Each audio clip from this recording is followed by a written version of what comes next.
Bonjour à tous et bienvenue au Bahreïn où je suis toujours en reportage, comme vous pouvez le voir avec le petit drapeau derrière moi. Et j'ai mis à profit ces jours évidemment pour le Bahreïn-Irak et donc le Yémen-Arabie Saoudite qualificatif à la Coupe du Monde qui se profile ces prochains jours, mais également pour penser, réfléchir et relativiser surtout les derniers événements ayant émaillé l'actualité du football français.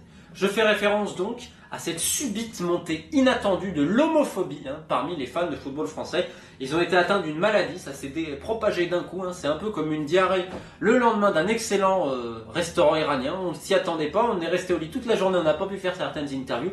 Et bien là c'est pareil, du jour au lendemain on a découvert que la plupart des fans de football français étaient d'horribles homophobes. Alors évidemment je grossis le trait, mais quand certaines personnes m'ont envoyé des messages pour me dire t'as vu ce qui s'est passé dans les stades, j'ai dit non. Et on m'a dit on a arrêté des matchs pour la Ligue, on t'encule, c'est homophobe. Au début j'ai rigolé, j'ai dit oui d'accord, on a arrêté des matchs pour la Ligue, on t'encule. Et non en fait c'est vraiment passé, parce que bon je suis un peu déconnecté quand même de l'actualité française. Et je me surprends tous les jours de mon pays, parce que même si je vis plus en France, ça reste quand même mon pays. Et à quel point on nous prend pour de la merde, c'est quand même incroyable. Et on nous dicte notre conduite, et surtout en fait, on est en train de criminaliser le fan de foot, on aura le temps d'y revenir. Et le deuxième point, en fait, on se met dans la tête des gens pour dire il a dit ça parce qu'il pense cela. C'est plus ou moins des méthodes que Staline ne renierait pas là pour le coup, mais en gros, on sait l'intention des gens quand ils disent quelque chose.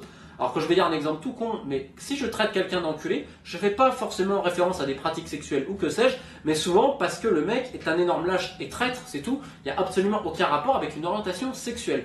Et après, il y a tous ces imbéciles qui vont te dire il faut regarder les définitions du Larousse. Personne n'aura la définition du Larousse, on va être très clair. Maintenant, surtout quand on parle comme ça et qu'il y a des choses qui peuvent s'échanger. Et chacun en plus peut avoir sa définition, notamment un peu des insultes et autres. Ça dépend toujours de l'intentionnalité, comme je vous dis. Par exemple, en Espagne, le nombre de mecs qui se disent il faut des putas tout le temps, et souvent c'est des grands potes, il faut des putas machin et tout. Alors au début ça peut surprendre, mais ce qu'on appelle c'est aussi un phénomène culturel. Quand l'un des meilleurs amis de Falcao me dit il faut l'appeler le Choco et le Choco. Donc c'est un mec qui vit à Miami, c'était un gardien, ils jouaient ensemble à l'Interros des Boyacá quand ils étaient jeunes, etc. Et donc moi je l'ai interviewé, à un moment donné il m'appelle moi Choco, et je lui dis ouais mais pourquoi on t'appelle comme ça? Bah il me dit parce que je suis noir quasiment. Donc c'est super gênant. Moi j'étais pas habitué, mais maintenant c'est les différences culturelles. Donc bon, ça c'est la première chose. Et par exemple là, donc on appelle quelqu'un parce qu'il est un peu noir, Choco, donc chocolat. Et par exemple dans la famille de ma copine, ils sont colombiens, sa cousine qui est un peu bronzée, tout le monde l'appelle Negra. C'est normal. Donc moi je lui expliquais un peu ce genre de truc là, elle me dit mais c'est raciste de quoi? Faut arrêter les conneries maintenant. Et en fait, ça dépend toujours de qui le dit, l'intention, etc. Faut pas faire des généralités et tout. Mais ça, ce langage-là en France, mais tu finis en prison. Parce qu'en France, j'ai l'impression qu'on ne peut plus rien dire.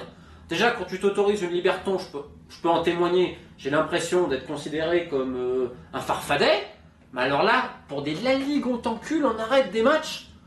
Mon premier match, quand j'étais gamin, c'était l'Olympique de Lyonnais, face à l'Olympique de Marseille, du grand András Coptu à l'époque. Marseille a pris une branlée.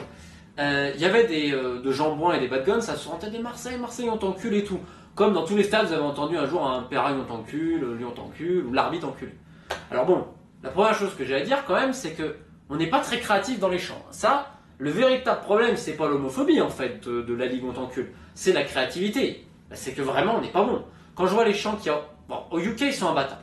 Parce qu'il y a vraiment de l'ironie, il y a de la panthère comme on dit, c'est magnifique. Tu prends les chants des Rangers, du Celtic, de tant d'autres, c'est incroyable. Pour montrer l'ironie par exemple des chants des Rangers, quand ils étaient descendus en 4ème division, ils avaient joué dans des petits bleds écossais, notamment Peterhead dans le nord. Ils avaient chanté « We only here for the haddock ». On est juste là pour l'aigle fin. Donc faut quand même imaginer les mecs de Nice ou de Marseille, ils montent à Brest et ils commencent à chanter « On est juste venu pour le hareng ». Moi je trouve ça génial. Il y a ce côté, on se prend pas au sérieux.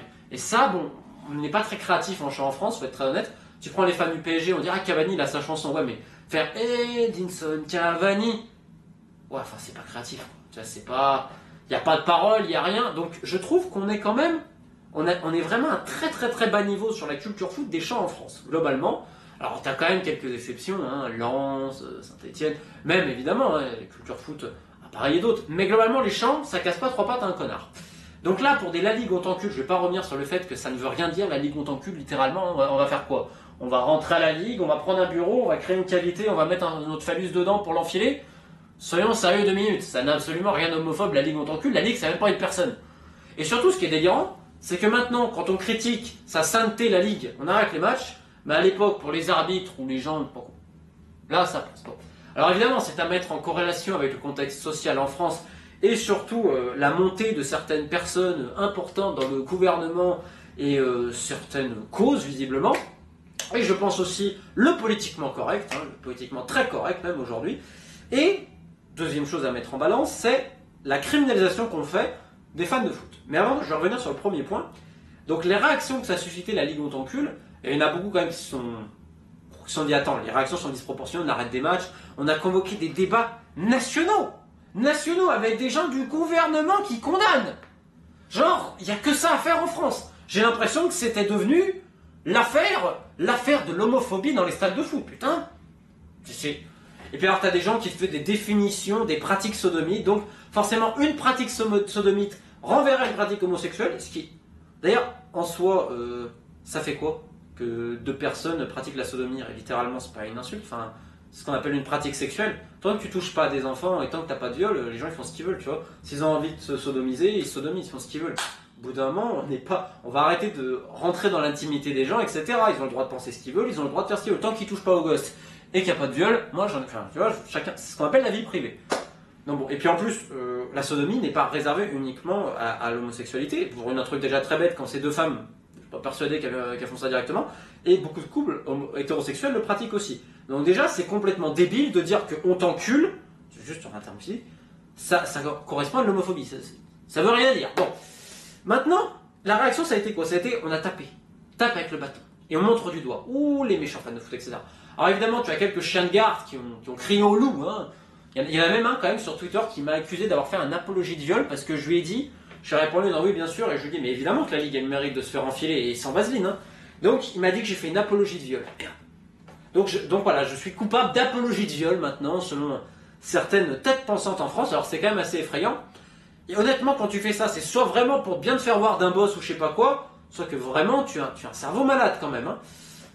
Deuxième point, c'est que donc quand tu tapes comme ça, pour soigner une maladie, c'est pas en tapant dessus qu'on va faire quelque chose. Là, c'est pareil. Je veux dire, il faut d'abord comprendre. Parce que des gens qui crient la Ligue on t'encule, ils ont des raisons sans doute de le faire. On s'est posé la question pourquoi ils le font? Non. C'est mieux de taper directement du bâton et de montrer du doigt. Parce qu'après, ça va faire quoi? Vous ostracisez ces gens-là. Quand tu ostracises quelqu'un, tu as quand même beaucoup plus de chances que la personne se radicalise de plus en plus et prenne une position de plus en plus extrémiste. Et que ça crée un réel fossé. Alors, si ton but est vraiment de créer des tensions entre les gens, faut faire ça. Tu tapes du bâton, tu dis regardez les méchants homophobes, blablabla, regardez tout ça. Et moi j'ai beaucoup de mal. Tandis que ce qui est vraiment intéressant, c'est de savoir pourquoi ces fans de foot là, qui souvent vont dépenser beaucoup d'argent pour leur club, de temps chaque semaine, des kilomètres pour ceux qui font les déplacements, pourquoi à un moment donné ils vont se rebeller contre la Ligue? Peut-être pas de la manière la plus intelligente qui soit. D'accord, ce n'est pas très créatif à la rigueur. Ce serait marrant d'utiliser du français soutenu, etc. et vraiment de se foutre de la gueule de la Ligue, ça pourrait être marrant. Mais de leur taper dessus, c'est complètement inutile. Parce qu'en plus, ces fans-là, on va notamment prendre les fans qui font des déplacements, ils sont criminalisés. C'est-à-dire qu'aujourd'hui, il y a de plus en plus d'arrêtés préfectoraux interdisant les déplacements de supporters. C'est-à-dire que des citoyens français aujourd'hui sont privés de leur liberté de déplacement et parfois ne peuvent pas se déplacer dans certains départements. Je rappelle que ce sont des citoyens français qui sont juste supporters d'équipes de foot. Et on leur interdit de se déplacer dans un département, ce qui est quand même... En loi liberticide, on a un certain niveau. Et souvent, sans aucune raison valable. Et en plus, c'est pas genre on fait pour un ou deux cas. Non, non. On généralise. On rappelle que ce sont des citoyens français. Mais bon, visiblement, là, les droits, c'est pas grave ça. Donc on peut criminaliser le fan de foot français. On peut lui cracher à la gueule. On peut même le traiter d'homophobe maintenant. C'est beau. On va dire c'est très très beau. Et évidemment qu'il y a des gens dans la société qui sont homophobes. Ça, on va pas le nier. T'as des gens racistes, etc. Et donc le foot, dans les tribunes, ben évidemment, c'est une partie de la société, donc tu retrouves ces méfaits que tu retrouves dans tous les pays du monde, hein, on va pas se le cacher quand même, hein, là où je suis. Hein. Bon, tu les retrouves dans un stade, je suis d'accord, ok. Est-ce qu'on va tolérer des comportements racistes, réellement homophobes ou discriminatoires envers quel type de personne? Non, évidemment, non.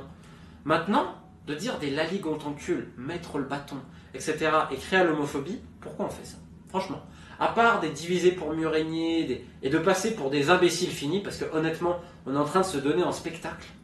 Et j'arrive toujours pas à comprendre le but derrière, que ce soit des instances du football français, et même après des politiciens derrière. Alors, je veux pas rentrer dans des thèmes trop politiques, etc. C'est pas mon domaine, je reste à ma place. Mais moi, ce qui me choque en fait, la première chose, c'est le manque de communication et surtout le je m'en foutiste absolu de la Ligue, où tu as l'impression que maintenant le but c'est d'avoir des fans consommateurs et surtout pas des fans avec une conscience.